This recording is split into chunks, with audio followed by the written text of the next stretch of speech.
IPL అయితే start అయింది. ఎవరైతే జియో హాట్‌స్టార్ సబ్స్క్రిప్షన్ రీచార్జ్ చేసుకున్నారో ఈ వీడియోని కంప్లీట్‌గా చూడండి. మీరు ఫస్ట్ టైం జియో హాట్‌స్టార్‌లో ₹149 రీచార్జ్ అయితే చేసుకున్నారు. అది 3 మంత్స్ వరకు అయితే వస్తుంది.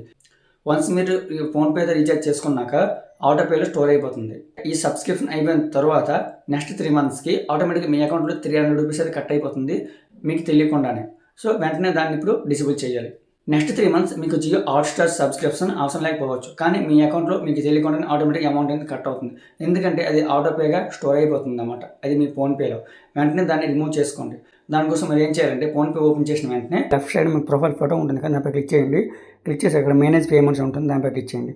ఇక్కడ డౌన్ స్క్రోల్ చేస్తే మోర్ ఆప్షన్స్లో ఆటోపే అనే ఒక ఆప్షన్ కనిపిస్తుంది, దానిపై క్లిక్ చేయండి. ఇక్కడ మీకు చాలా ఆటోపే ఆప్షన్స్ అయితే ఉంటాయి. మేము ఆల్రెడీ చేసినటువంటి ఇక్కడ జియో హాట్‌స్టార్ కోసం ఎంటర్టైన్మెంట్ ప్రైవేట్ లిమిటెడ్ ఉంది కదా, దీనిపై క్లిక్ చేయండి.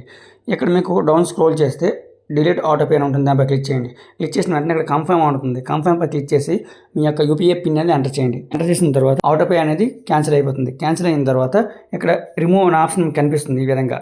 దానిపై క్లిక్ చేసిన వెంటనే కన్ఫర్మ్ చేయండి. కన్ఫర్మ్ చేసిన తర్వాత మీకు జియో హాట్‌స్టార్ ఆటో ఆప్షన్ అనేది ఆగిపోతుంది. ఇందులో మీరు డిలీట్ చేయడం వల్ల రీఛార్జ్ అయిపోయిన నెక్స్ట్ 3 మంత్స్ తర్వాత మీ అకౌంట్లో ఆటోమేటిక్గా ₹300 అనేది కట్ అవ్వడం ఆగిపోతుంది. కానీ ఇది డిలీట్ చేయడం వల్ల ప్రెజెంట్ ఉన్న సబ్స్క్రిప్షన్కి ఎటువంటి ఎఫెక్ట్ పడదనమాట. ఆల్రెడీ రీఛార్జ్ అయిపోయింది, సబ్స్క్రిప్షన్ యాక్టివేషన్లోనే ఉంటుంది. ఇప్పుడే వీడియోని లైక్ చేసుకుని ఛానల్ సబ్స్క్రైబ్ చేసుకోండి.